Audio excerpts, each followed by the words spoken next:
Jack Stine, Spike O'Neill. Spike, this special meeting, the Seattle City Council's Public Safety Committee. Yeah. I mean, this just seems like a huge waste of time, right? So you're going to meet and you're going to have a discussion, but not a vote on the new ordinance from the mayor's task force. It's supposed to curb drug use and possession in Seattle by advocating a treatment-first approach. Right. Fun stuff. Everybody's having a good time. And yet, when I was downtown yesterday, going to Whole Foods, minding my own business, what do I see? I see nothing but people who are suffering in the streets.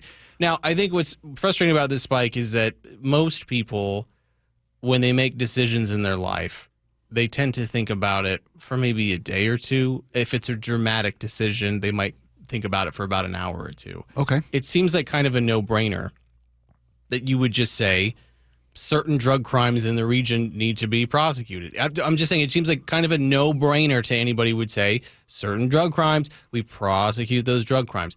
I don't know why there is this insistence that like every little detail needs to be hammered out. I don't know why they can't do it piecemeal. I don't know why they can't do it. The deliberation is what I'm saying, Spike, is I think it's costing people their lives. Yeah. And that's what I don't appreciate about it, and that's what I don't like. Is seeing people who would otherwise be benefiting from a system. I mean, look at this. The legislation would divert $20 million to increase treatment and overdose response services and $7 million for new capital investments focused on leading with drug treatment. That's all fine. That's all great.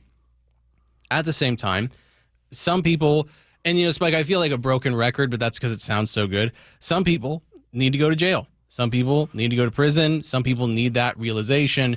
I feel like my life is being controlled by people who don't understand this, and they need to call me, and I will go and I will talk to them. I'll go right now. I'll go to this. They're talking right now. We'll end the show an hour early. I'll go down to the city council, and I will yell and scream at them about how they're wasting everybody's time. Well, there's public comments available during this meeting, right? Isn't this is this a segment where there are public comments available? I need a lot more than 2 minutes. I need a lot more. We need what they call a special session. Exactly. So if I'm listening to Kate Stone's report accurately, they're going to talk about the meeting. They're having a meeting today to discuss this proposal from the task force put together by Mayor Harrell. Correct. And they're going to weigh the pros and cons, what the barriers are to getting these treatment policies into the community, which is good. This is the information stage. But then they're going on summer break on Friday. And won't be back until September, which means we're not going to have laws on the books on what to do. Right. Arrests, but no prosecution. Right. So, maybe it's my old man talking, but you ain't going out until you've done your homework.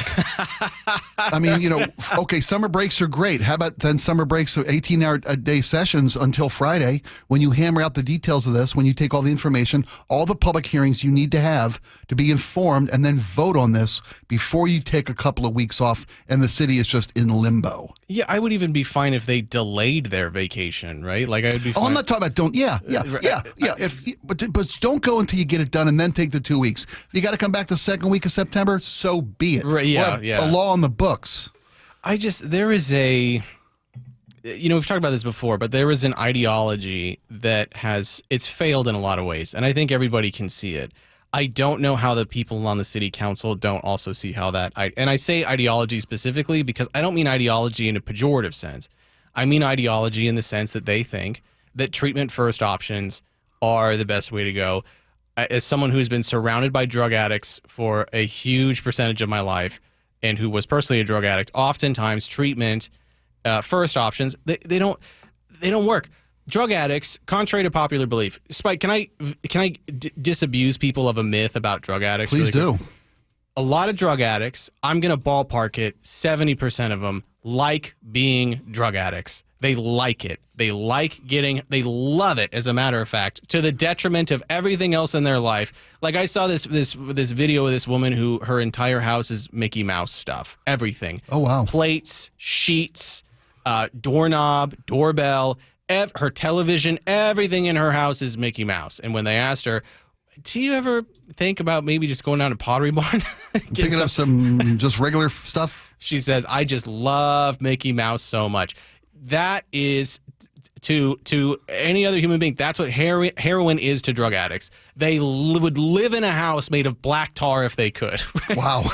They would eat off of plates made out of heroin gunpowder that is cased in lucite that they could crack open to get their fix. They would a proverbial Willy Wonka's chocolate factory of drugs. They would live there because they love it. I don't think people on the city council realize this, because they think that people who are addicted to drugs, by and large, want to get off of drugs. Spike, when I got off of drugs, did I want to get off of drugs? Not really. Really? Not really. I mean, I was tired of being a drug addict. I was tired of being sick and in withdrawal all of the time. But did I want to stop using drugs?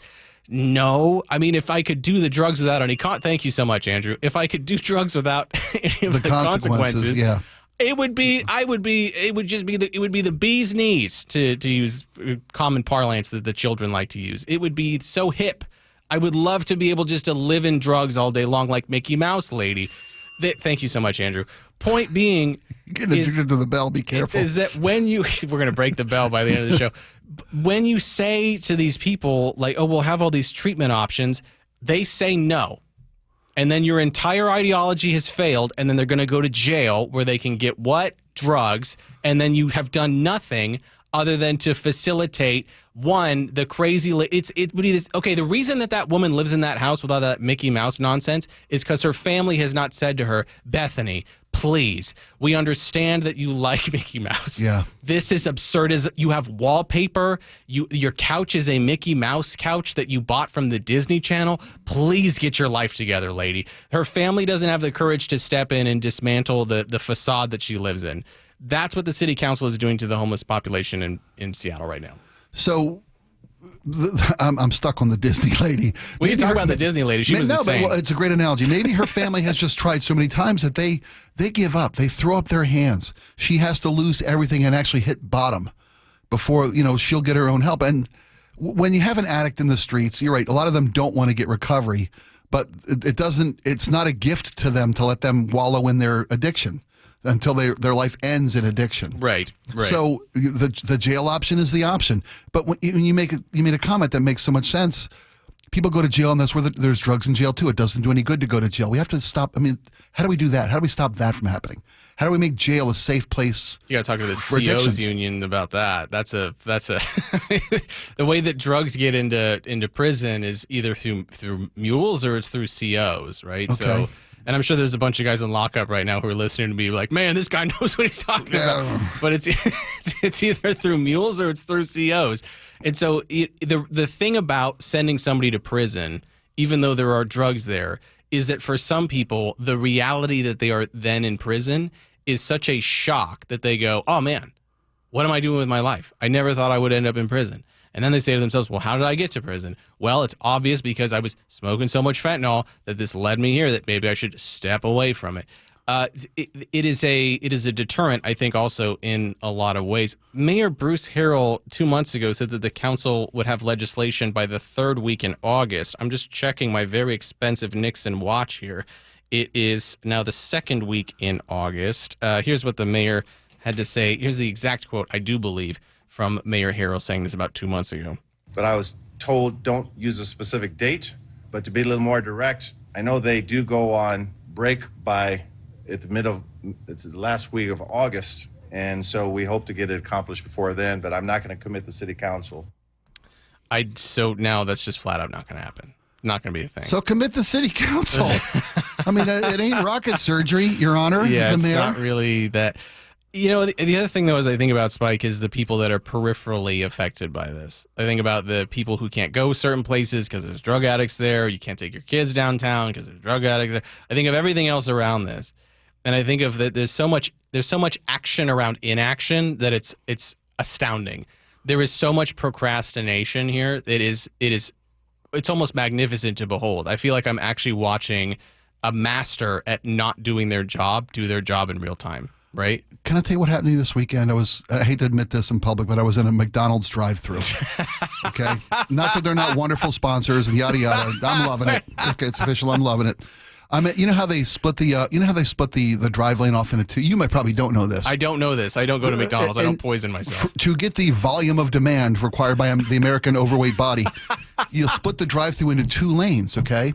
And I'm sitting in one of the lanes of the drive-through, and to my right is the back of their property, which has a nice hedge there. In that nice hedge there is a man in his 20s who's living on the streets, who is smoking out of a piece of tinfoil. I'm there for a breakfast sandwich.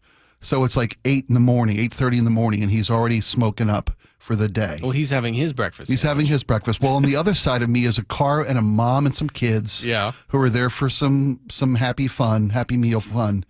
And they're looking at this guy in the bushes doing drugs at the McDonald's drive-thru. I would, to the city council, look, it's not just about the addict. It is about the addict and helping them get the path they need forward to become a reasonable and responsible citizen. But it's also about the mom in the drive-thru who wants to take her kids out in public without them being exposed to this. I mean, you're worried about what book a kid is reading in the Dayton library? How about what the kid is seeing at the drive-thru in McDonald's all over your city? Yeah. Step up and do something about public usage. Yeah. Don't take your summer break. Think about that mom and her kids in that minivan. And don't take your summer break until you have something on the books that gives the police the authority to take people who are using drugs in public and give them a consequence. It may be the only thing that shows them what the bottom looks like, is the consequence that right now you are denying them out of compassion, out of a misplaced sense of humanity. We understand that there are people just like you, me, and the baker, but they've got a sickness.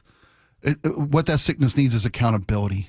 In most cases. Yeah. I mean, you have a bunch of people who've been floating around. That's so big brain, Spike. I wish we had a big brain sounder so we could. Everyone's IQ just went up by 10 points by what Spike just said. You have a bunch of people who are running around who have no accountability. And then what do we offer them to try to get them to improve? No accountability. Yeah, a sense of understanding, a sense of compassion, which is great. And all you're doing is handing them another rock as they sink to the bottom.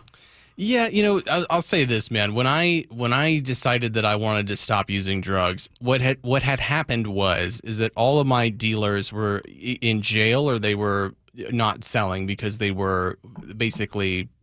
It was the heat was on, as we like to say. There was a lot of heat at the time in the town, and all the physicians that I used for doctor shopping were all dried up. They were not cutting scripts anymore, so you couldn't do that anymore.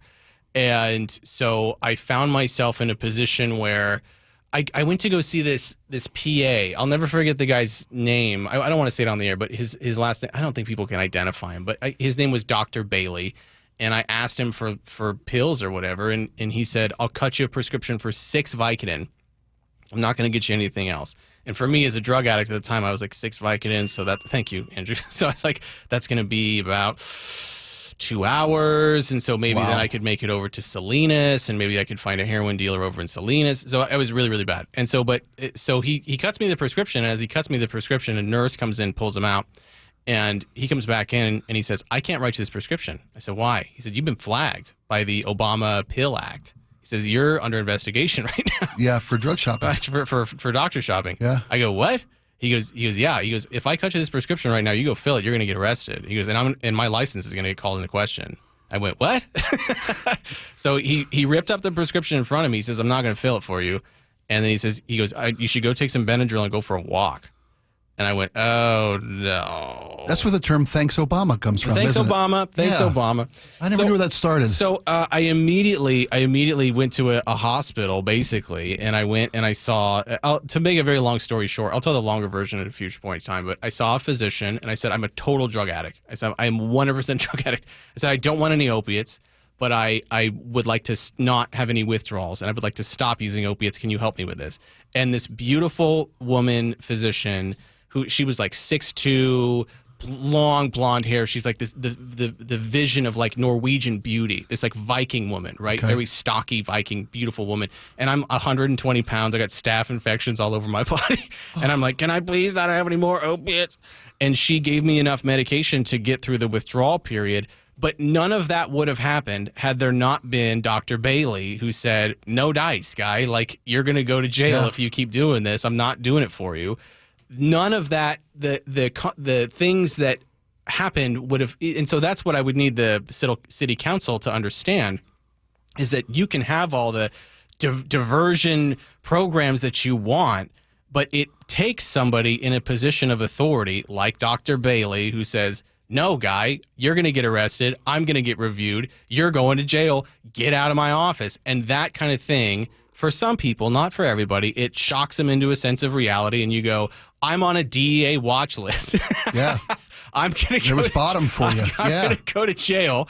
And so just the idea of it, just the concept of it. So I thought, I got to do something. I got to do something else, and so that's the way that I got off of drugs.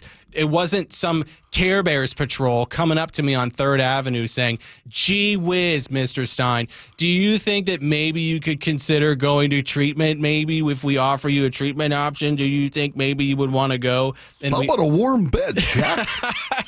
Come on. It was a surly old doctor who was probably tired of having private practice, so he went to go work for a doctor's on duty, and he said, you feel this, you're going to prison, guy. So anyway, the Seattle City Council, they lack the knowledge of that. They lack the ability to understand that, and thus they are damaging the city through their ignorance, and I'm not really a big fan of it anymore. I'm happy to talk to them. They just don't return my emails, which probably rightfully so, right? Because that would be bad for them. You know, we've been talking about this for ad nauseum for months. Right. Months. Right, And there's tons of people in the city who are tired of having lost their city to the inaction of the city council and the handcuffs they put on our local law enforcement community. So if there's a public opinion, input section to this meeting they're having today, I hope these points are brought up to the city council. Right.